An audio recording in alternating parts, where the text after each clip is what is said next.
So dear students, in today's video lecture, we are going to study about the advent of Buddhism or history of Buddhism. So as you already know that at the end of Vedic period or later Vedic period, many reformist religions were beginning to take shape. So out of those reformist religions, two of the most prominent ones are Jainism and the other one is Buddhism.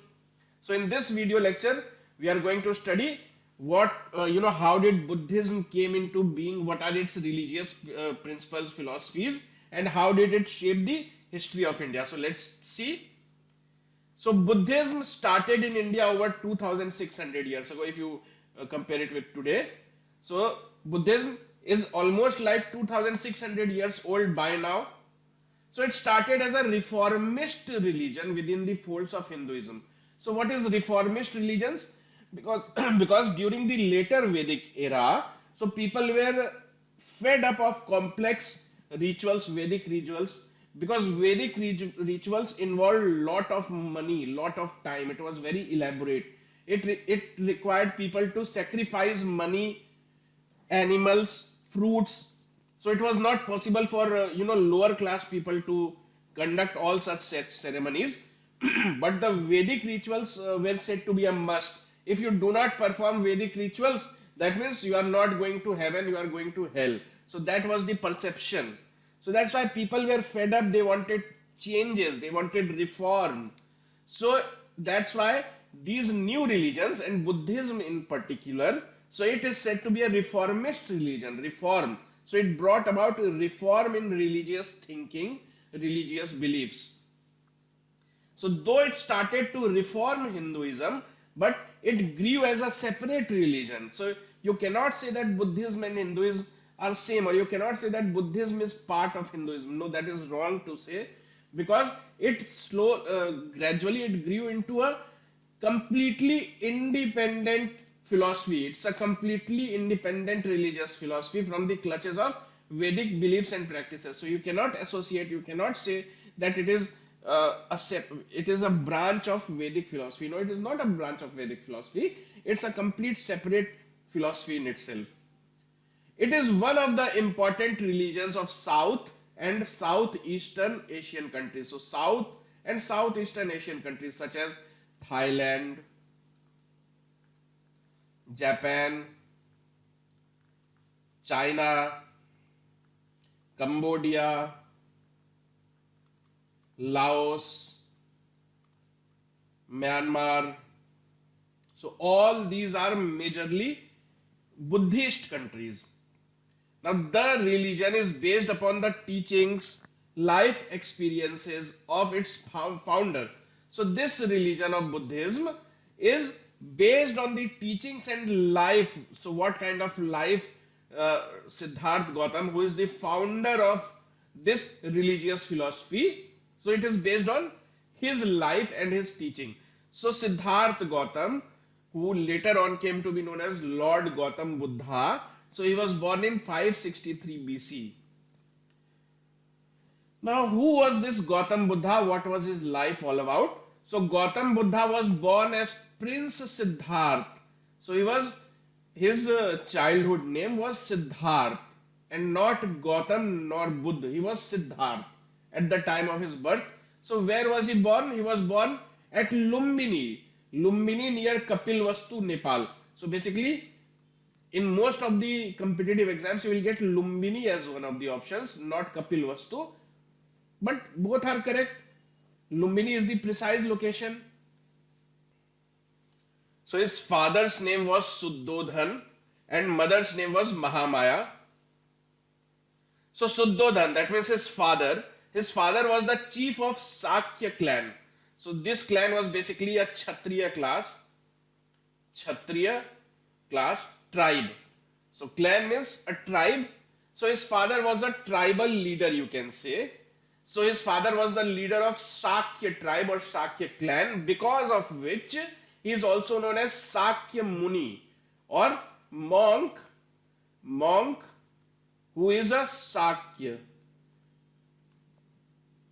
So his mother died either giving birth to him or after 7 days. That means he lost his mother very early when he was hardly 7 days old. So his mother either died immediately after he was born or very soon after that. So to sum up, he did not get the affection and love of his real mother. So Siddharth was brought up by his maternal aunt. So his mother's sister, Prajapati Gautam, maternal aunt. So Prajapati Gautami. So Gautami was the name of the lady who brought him up. Gautami was not his real mother, but was the sister of his mother. So his real mother was Mahamaya. Because of this foster mother, Gautami, he gets the name Gautam. Gautam means son of Gautami. So this gave him the name Gautam. He was married to Yashodhara and had a son Rahula. So he was married. He was a prince. He was living a very good life because his father was a tribal ruler. So there was, everything was going on fine in his life. So then why did he go on a spiritual conquest? So he left his home at the age of 29 to become a ascetic. Ascetic means homeless wanderer, somebody who does not believe in life of luxury, who lives a very simple life, a spiritual life. So he left his house when he was only 29 years old, and this event is religiously known because you see these are great religious figure. So every event, be it small or big, so every event of their life is worshipped. It is important in the eyes of the followers of that religion. So this event, which event? The event of leaving home is religiously known as Mahabhishkramana. Mahabhishkramana, that means you move out. So this Siddhartha's parents, they were very particular that their son must always be happy. So they used to always keep him in palace. So one day Buddha went outside of his palace because when he was very small, so it was prophesied, it was foretold to his father. So it was foretold to his father that when your son will grow old, he will leave house, he will leave you all, he will leave your house and he will become a monk. Because of which his parents were afraid, because his mother was already dead. So his father was very particular that my son might not leave me. So he always used to keep him in his palace. So one day when Buddha went out of the palace, he was face to face with the reality of human life. So when he was in palace, he was very happy. He thought that life is all about luxury, life is all about happiness. But when he stepped out of his palace, he came face to face with the reality of life. He saw, it is known as renunciation. He saw states of men. He saw a sick man. He started to roam around the streets of his city. So he saw that people are falling sick. Earlier he did not knew that people fall sick, people die, because he was living a life of luxury. He was well protected by his father. His father was aware that if he will come to know about the realities of life, he will become a monk. As it was already foretold that your son is born to become a great monk. So he did not want his son to become a monk. So he was shielding his son. But his son Gautam Buddha went out of the palace and he saw that in his kingdom, in his father's kingdom, he saw that people are falling sick, people are getting old. He saw a dead body, corpse, and then he saw a monk. So he saw these four characters. One was sick, so he felt very disturbed to see that people are getting sick, people are getting old, and people are dying. So Buddha was very much moved. He was very much moved to see all this, and he said that, okay, this is the reality of life. So I'll have to understand what is life after all. I have to have a better understanding of what life is. That's why he left his house in search of truth, divine truth. So Buddha wandered for 7 years. So it's not that he left home and became Gautam Buddha. It's not that.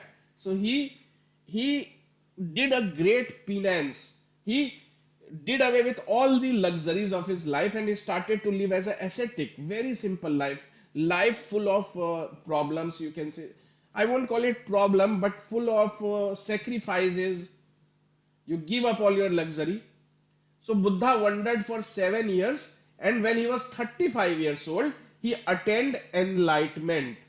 So he attained enlightenment at a place known as Uruvela. Uruvela.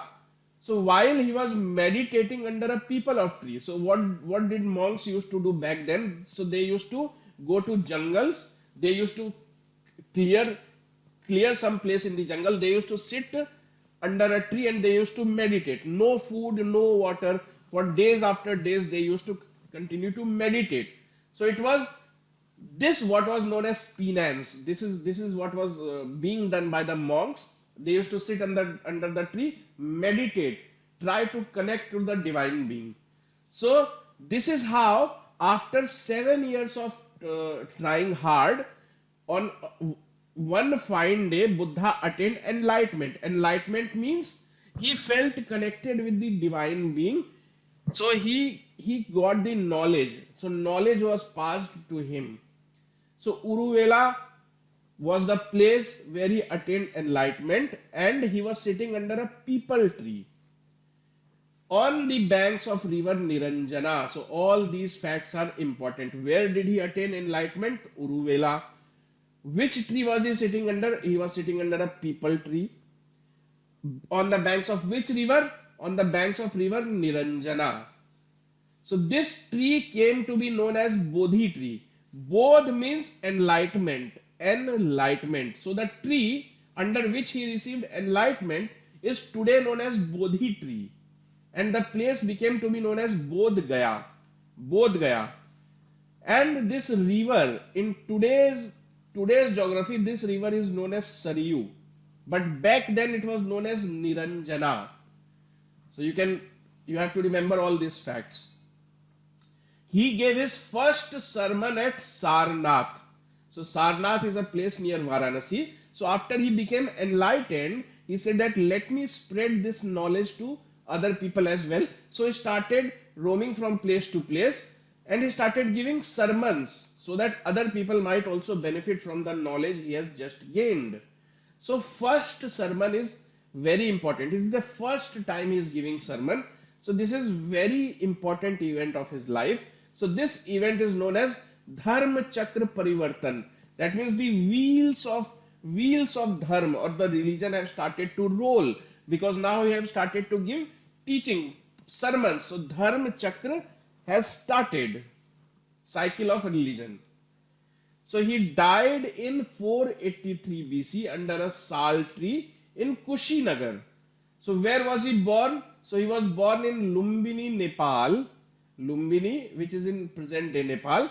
Whereas he died in Kushinagar. Kushinagar is a district of Uttar Pradesh. As of today, Kushinagar is a big district in Uttar Pradesh. So this event, the event of his passing away, is known as Maha Parinirvan. So events, major events of his life. He left his home. He attained enlightenment. He gave his first sermon and then he passed away. So these are major events. Now the term Buddha, because at the time of his birth he was not called Buddha. So he was referred to as Buddha only after he attained enlightenment. So attaining enlightenment is becoming Buddha, enlightened. Now contemporaries of Gautam Buddha. So contemporaries of Gautam Buddha means those people who were alive at the same time when Gautam Buddha was alive. So they were Mahavir Jaina. So Mahavir Jain, founder, or I won't call him founder, but he was the 24th Tirthankar of Jainism, the last great religious teacher of Jainism. So he was born 20 years before Gautam Buddha. You can say that Lord Mahavira was 20 years older than Gautam Buddha. So Mahavira was born first, then was Gautam Buddha. King Prasenjit Bimbisar and Ajatasattu. So Bimbisar and Ajatasattu, these were great kings of Magad. So Bimbisara was the father, Ajatasattu was his son. Both these father son, they were followers of Gautam Buddha. And King Prasenjit was another great king of Koshal. Koshal, you can see he was a great king of Uttar Pradesh. So now, all these major events of Gautam Buddha's life, they are represented with the help of religious symbols or sacred symbols.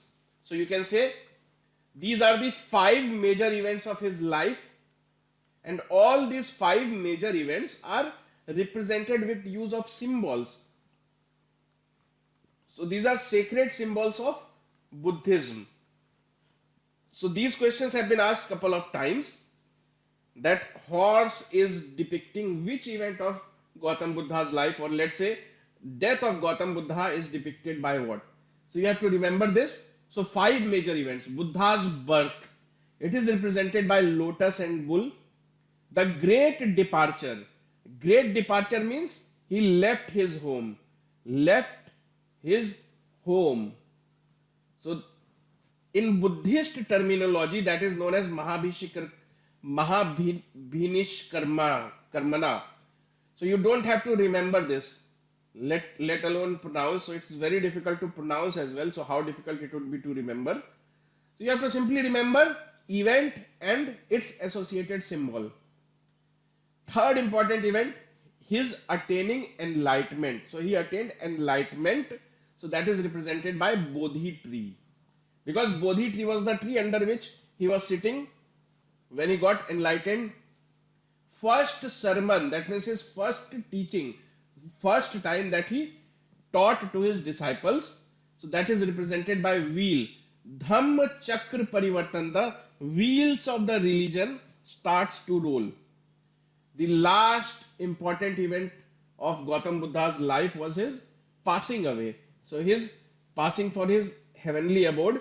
So that is known as Parinirvana, and it is represented by stoop. So stoop is the place where you can say the body parts or other important parts of Gautam Buddha were buried. Stoops are not just any temple. So stoops had a specific meaning. Stoops were built around the body part of Gautam Buddha. So when Gautam Buddha died, all the followers of Gautam Buddha, they were basically great kings, warriors. So all those people, they assembled. They talked to Gautam Buddha's family and his close disciple, and they said that we respected him so much. Now he is gone. We want him to bless us forever. So they divided his remaining in terms of body parts, and they distributed it amongst themselves. And it is said that 84,000 stupas were created using the body parts of Gautam Buddha. Somebody took hair, somebody took nails, like that, and his personal belongings, his clothes, his utensils. So one part each was used to create one stupa, and immediately after his death, 84,000 stupas were created. Now, what are the different sects of Buddhism? So Buddhism is divided into 2 sects, Hinayana and Mahayana. So Yan basically means a vehicle. In Sanskrit or in Hindi, Yan is the term given to a vehicle. Hinayana means a lesser vehicle, while Maha means great. Hin means less. So Hinayana means lesser vehicle, Mahayana means greater vehicle. Now what is this vehicle? The vehicle which will take you close to God, or which will help you attain divinity. So it's basically a platform or the carrier. So you sit on that vehicle, you follow the rules, the vehicle will take you to the God. So that's why vehicle, Hinayana, Mahayana. So what is the concept of Mahayana? The term Mahayana was originally a synonym for Bodhisattvayana or Bodhisattva vehicle. So that means Bodhisattva was the name given to people who were about to become Buddha. It's not that only Gautam Buddha can become Buddha. As per Buddhism, anybody can become Gautam Buddha if they do so much of practice, so much of penance. So if you attain enlightenment, you will be called as Bodhisattva. So it is believed this Mahayana, Maha means great, it believes in the heavenliness of Buddha and ideal worship of Buddha and Bodhisattva. So they think that if we worship Lord Buddha and his associates, then they will help us to reach heaven. So they believe that Buddha is in heaven right now after having attained enlightenment. He is in heaven. So if we worship Lord Buddha and his close associate, they will help us also to reach heaven. So they are great vehicles. So they depend on Lord Buddha and not on God themselves. They don't want to share a direct relation with God, but they want to have it through Gautam Buddha. So a Bodhisattva refers to a person who is on path of Buddhahood. So a person who is, on path of pursuit of becoming the next Gautam Buddha, he is referred to as Bodhisattva. So Mahayana believe that it is possible that even you can become a Bodhisattva. How? To do that, you will have to put full faith in Lord Buddha. You will have to worship Lord Buddha. So this Mahayana originated in northern India and Kashmir and then spread into Central Asia, East Asia and some areas of Southeast Asia. You need not remember all this fact. Just remember what is Mahayana, what is the belief of Mahayana. So Mahayana gives so much importance to Gautam Buddha that Gautam Buddha will take us to divinity. Hinayana. Hinayana means lesser or inferior vehicle. So it believes in the original teaching of Buddha or doctrine of elders. So they say that we are more interested in what Gautam Buddha taught. So we are not interested in Gautam Buddha, but rather his teaching. That means Gautam, they do not believe in ideal worship. So they do not make ideals of Gautam Buddha. They said, okay, Gautam Buddha is a great person, he's a divine person, but Buddhism does not believe in ideal worship. So we are not going to worship Gautam Buddha either. Because he himself told that do not indulge into ideal practices, just connect with your Almighty God. So the Hinayana, they do not give much importance to Gautam Buddha because they think that Gautam Buddha is an inferior, it's an inferior approach to piggyback on somebody, depend on somebody to attain divinity. That is inferior strategy. So does not believe in ideal worship and tries to attain individual salvation through self-discipline and meditation. So these people, this sect, they believe in self, that we must not depend on someone else to help us achieve divinity, but we ourselves have to practice self-discipline and meditation. So ultimate aim of Hinayana is to attain nirvana. They also want to attain nirvana. Nirvana means get out of the cycle of death and birth. There is another offshoot of Buddhism that is known as Theravada. Questions have been asked from this as well. So you need to understand one simple fact about this Theravada, that it is the most ancient branch of extant Buddhism today. And it is the closest to the original teaching of Buddha. Now this is Theravada. You see, you must be aware of a fact that King Ashok sent his sons and daughters to spread Buddhism. So it is this branch of Buddhism which went to Sri Lanka, Theravada. So it is the ancient most branch of Buddhism which is followed even today. So it is the pure form, you can say. So Theravada Buddhism developed in Sri Lanka. So how did it develop in Sri Lanka?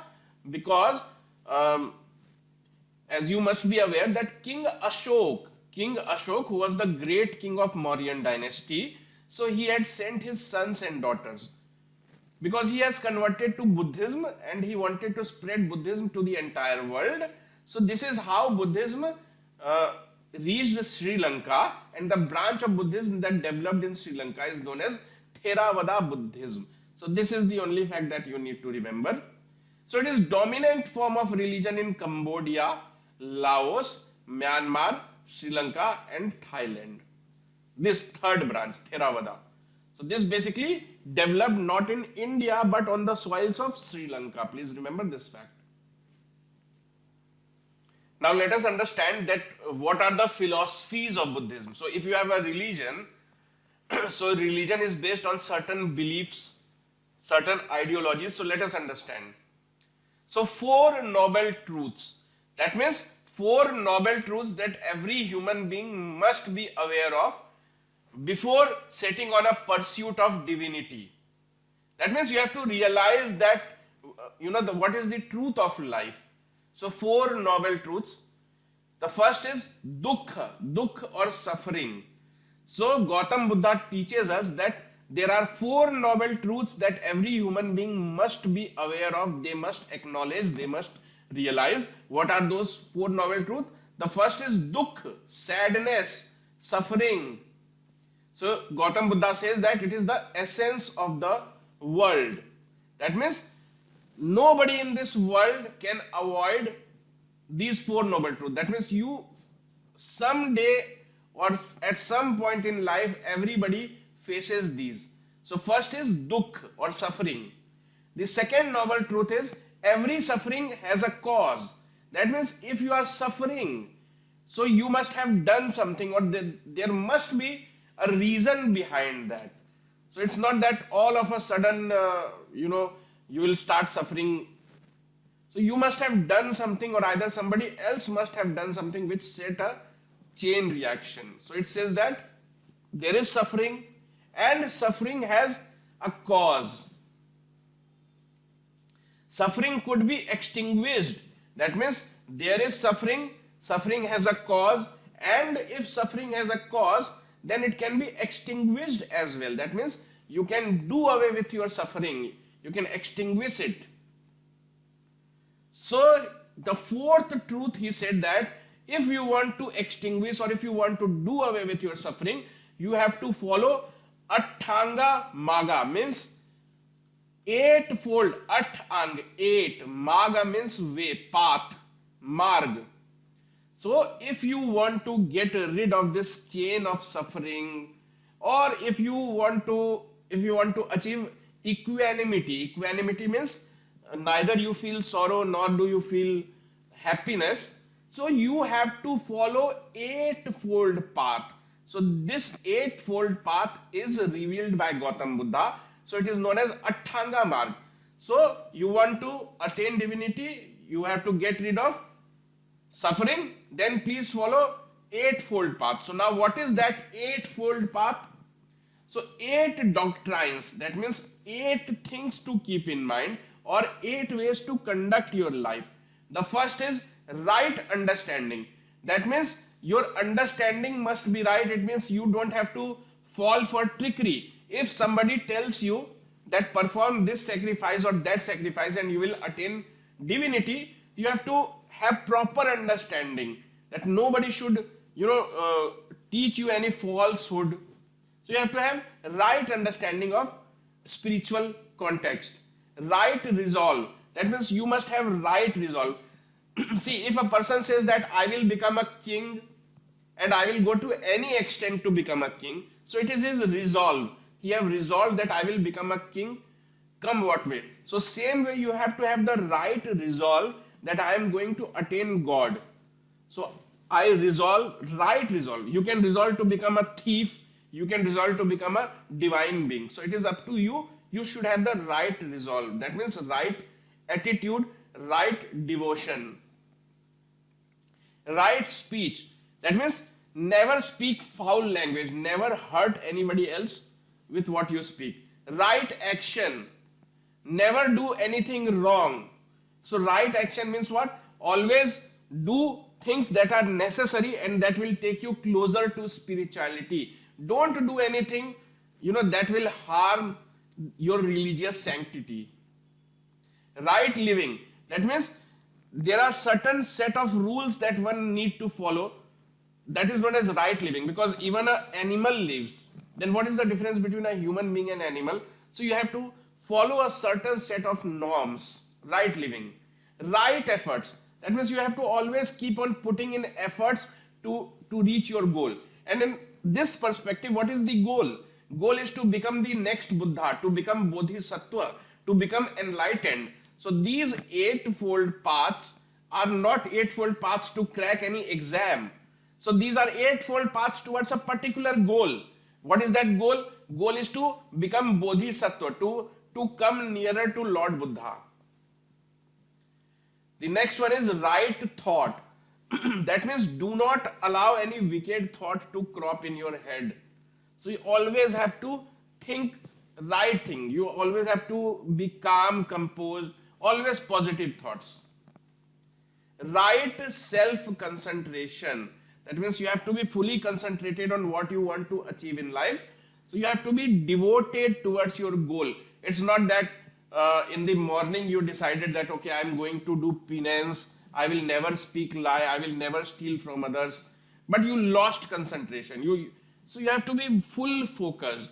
So these are 8 divine, you can say, doctrines or 8-fold paths as preached by great Lord Buddha.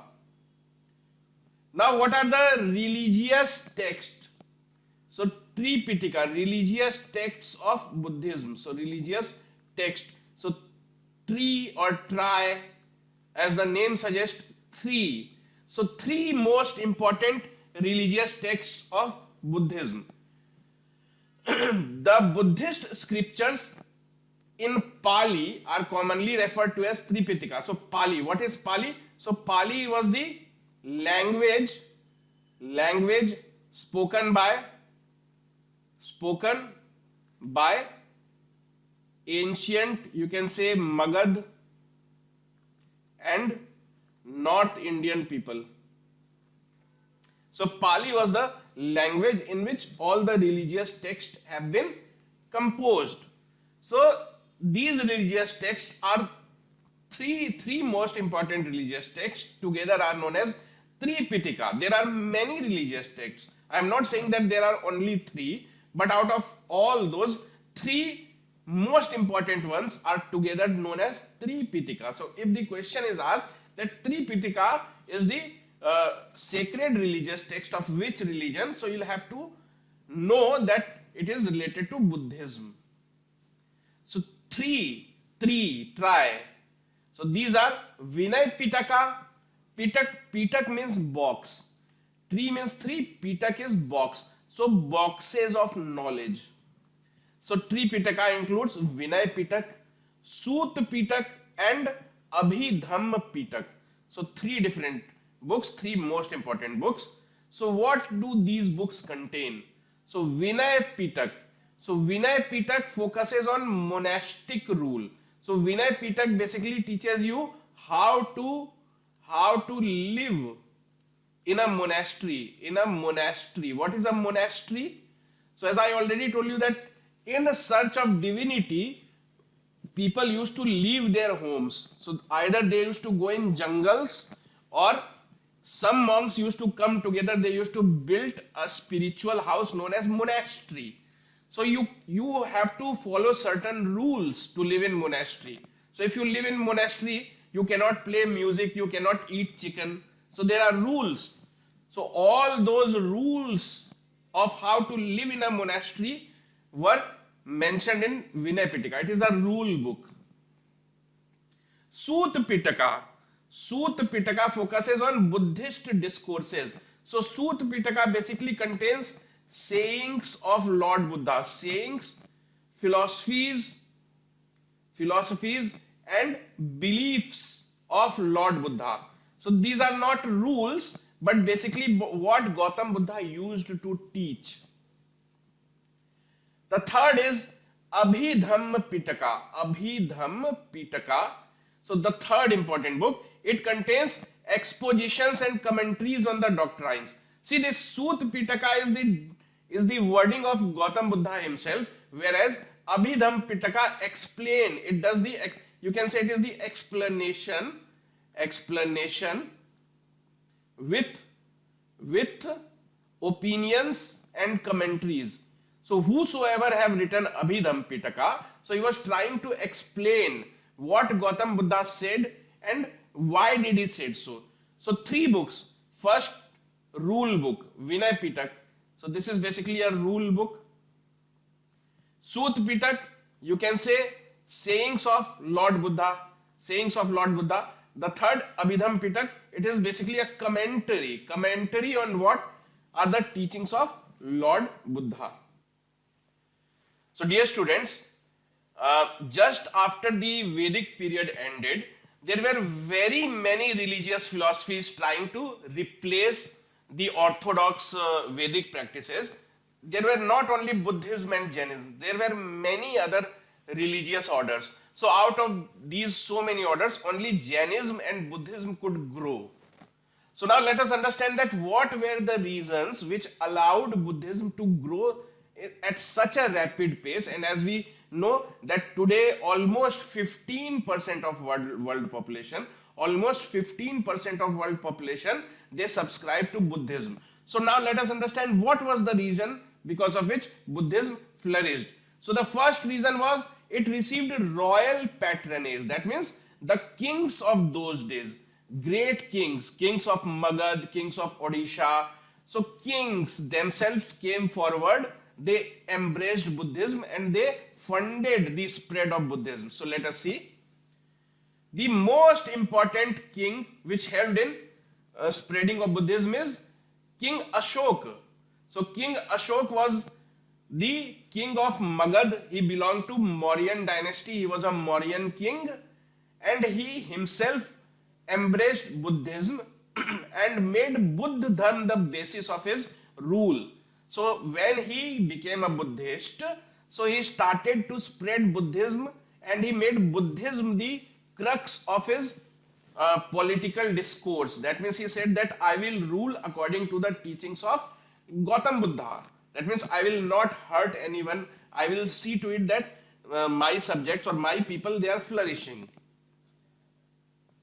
So Ashok, so under the guidance of King Ashok, third Buddhist council was held. So councils, we will come to understand what this Buddhist council is, but you have to understand that he conducted a huge ceremony. So it was the third such ceremony. So it is known as Buddhist council. So what were these Buddhist councils? So in these Buddhist councils, so all the respected monks were asked to come at the same place, and for 7 to 8 days they used to stay there. They used to discuss amongst themselves that what reforms are needed. Do we need to write any more books? So these kind of activities used to go on. So these were basically done with an aim to preserve the teachings of Gautam Buddha and also to help spread the tenets of Buddhism. So Samrat Ashok or King Ashok as he is known as was the king who conducted third Buddhist council. You can say that in terms of spreading of Buddhism, this is the most important event of his life, even more important than sending to Sri Lanka. So this was held and he sent. So after doing all these activities, he did not stop there. Now his aim was to spread Buddhism out of his kingdom. So he conducted Buddhist council in his kingdom, but he was not satisfied with that. He wanted that Buddhism should spread to all the nooks and corners of the world. So that's why he started sending missionaries. So what do you mean by missionaries? So missionaries are basically group of people who travel from one country to the other with the sole purpose of prospering or furthering their religion. Suppose a missionary comes from, let's say, country A to country B. So if he is a missionary, so his sole purpose must be to come to this country and spread the knowledge of Buddhism to the new places. So he sent missionaries to Sri Lanka, Burma to propagate Buddhism. And as you know today, both these countries are Buddhist countries. So Buddhist dominated countries. The credit goes to King Ashok. Now when Greeks and Kushans, So Greeks and Kushans, these were the dynasties, you can say these were the foreign tribes who came to India after the Mauryan dynasty ended. So they established their dynasties in India. See, please understand, they are not Indians, they had come from outside. So they come from outside, they see that Mauryan dynasty has ended, they decide to come up with their own kingdoms on Indian soil. So when they settled into India, that time Buddhism was rising, Buddhism was on a growth path. So that's why these new dynasties, they also took to Buddhism. They said that if we want to come close to the people of India, so we must talk in their language, we must embrace the religion they are embracing. So that's why these people also converted to Buddhism. So in 2nd century BC and 1st century BC, so these new tribes who took the shape of dynasty, they also embraced Buddhism and they helped spread in different parts of the world. Why? Because they have come from faraway lands. Greeks, Kushans were basically Chinese tribes. Now, another event that helped spread of Buddhism is conducting Buddhist councils. So as I already told you that Buddhist councils were basically ceremonies in which the renowned Buddhist monks used to assemble at a place. Usually the invite was given by the ruler or the emperor. So the emperor used to invite all the renowned monks to come to his capital, and then they used to discuss, write books, debate among themselves, make changes, come up with reforms. So 4 Buddhist councils were held in ancient India. Four such councils are known to be held. So let's see the history of these Buddhist council. So the first Buddhist council was held at Rajgir. So Rajgir in Bihar. So what was the purpose of this Buddhist council? So it was held immediately after the death of Gautam Buddha. So Gautam Buddha, he had his demise in 483 BC. So immediately after his death, so all these monks, they assembled at Rajgir. So that was known as the first Buddhist council. It was held at Rajgir. So it was held under the patronage of Ajatasattu. So that time Ajatasattu was the king of Magad.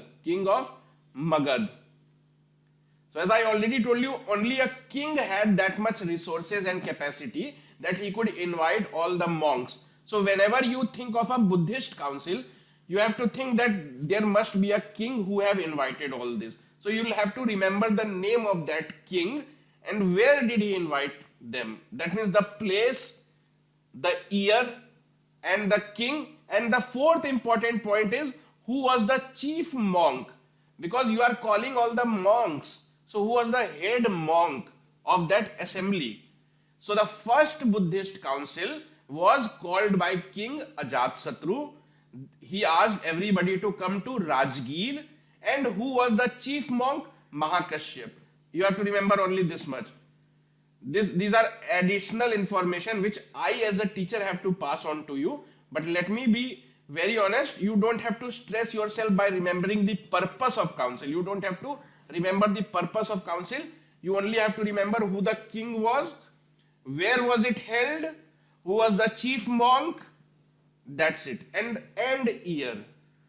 So anyways, the first council at Rajgir, the purpose was, so there was a monk known as Anand. He composed Sut Pitaka and Upali, he composed Vinay Pitaka. So as we just saw, 3 Pitakas or the 3 important books. So out of the 3, 2 were composed in the first council.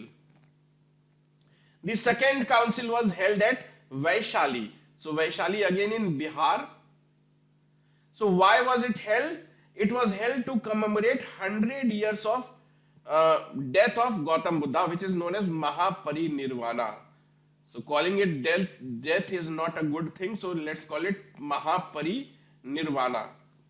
So under the patronage of King Kalashok. So who was the king? Place we know, place Vaishali. Purpose we know, 100 years of Mahaparinirvana of Gautam Buddha. So who was the king? King was Kalashok. Who was the chief monk? So chief monk was Sabkami. What was the purpose?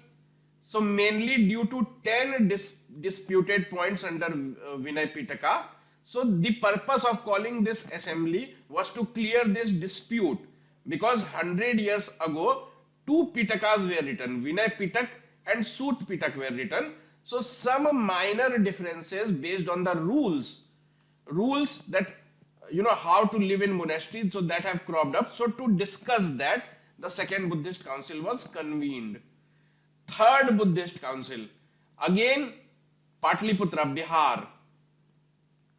So first 3 were held in Bihar. So who was the king? So king was Ashok. So King Ashok placed Patliputra. Who was the chief monk? Chief monk was Mogliputra Tisa.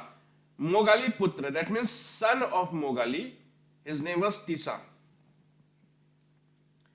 Compilation of Abhidhamma Pitaka took place. So out of the 3 Pitakas, 2 were written during the first council. The third, Abhidhamma Pitaka, was composed during the third Buddhist council. So it was in this Buddhist council, so Buddhism preached and propagated by Ashok. So Ashok decided that now I am going to send missionaries to different countries. So these decisions were taken during the third Buddhist council. Now fourth council was conducted at Kashmir, so at a place known as Kundal 1. So it was held under the patronage of Kanishk. Place is Kundal 1, Kundala, Kundal 1 in Kashmir. Who was the chief monk? Vashumitra. So this fact you have to remember. It is during this fourth council that Buddhism got divided into Hinayana and Mahayana. So we have already discussed the difference between Hinayana and Mahayana. So when did this division occur? So it actually occurred very late. It did not occur immediately after Buddhism was founded, but after 1000 years. So this happened during the fourth Buddhist council, because monks used to gather, they used to have debate, and because of this debate, Buddhism was divided into 2 sects. So that happened in fourth council. So this another person, very renowned, you can say Buddhist scholar, Ashwaghosh, participated in this council, and all the deliberations were made in Sanskrit. So Ashwaghosh, so you need not remember this, but you remember that Ashwaghosh was the scholar in the court of Kanishk. Kanishk was the ruler. Vashumitra was the monk, whereas Ashwaghosh was the scholar. He used to write in Sanskrit. Now, what were the causes of decline? Because if you will see, during 6th century BC, if you talk in real terms, Buddhism had become the largest religion to be practiced in India, not Hinduism. For some time, for at least 300 years, India was under the grip of Buddhism. But if you look at today, there are like 3 to 5% people in India who subscribe to Buddhism. That means Buddhism started to decline after a certain point in Indian history. So now let us understand what were the causes that led to the decline of Buddhism. So the first cause, so Buddhism began to lose strength in India around the time of decline of Gupta Empire. Why? Because these empires, they were giving patronage to religious teachers. So if the empire itself declined, so you no more receive patronage. So the new rulers, regional rulers, they began to choose Hinduism over Buddhism and alliances with priests rather than monks. So monks means Buddhist, priest means Hindus. So change in patronage. Earlier, the kings, the great kings of Magad, they gave patronage to Buddhism. So those days, the religion of citizens greatly depended on the religion followed by the king. So if the king followed a certain religion, so there was general tendency that people also used to switch to that religion. The next important reason is invasion of North India by various groups. So as you know, that when this Gupta dynasty, Mauryan dynasty were ruling, India was very strong. But after these dynasties declined, so India was under attack. So people from Central Asia, from Greece, and from China, so tribes, basically tribals, they used to invade India. And during these invasions, so they greatly destructed. This led to destruction of Buddhism because the stupas were destroyed, their monasteries were destroyed because they came under attack. The next region was obviously religious competition with Hinduism, and after some time they came into competition with Islam, because very soon you will see that people from Arabia also invade India, bringing new religion of Islam with them. So now Buddhism is under competition from so many different quarters. It is not receiving royal patronage, and it is also under attack from foreign tribes. And now the other problem is new religions are touching the shores of India. Hinduism is already there, but now Islam is also coming to India. So now people are switching to these religions. So these are some of the regions that led to the decline of Buddhism.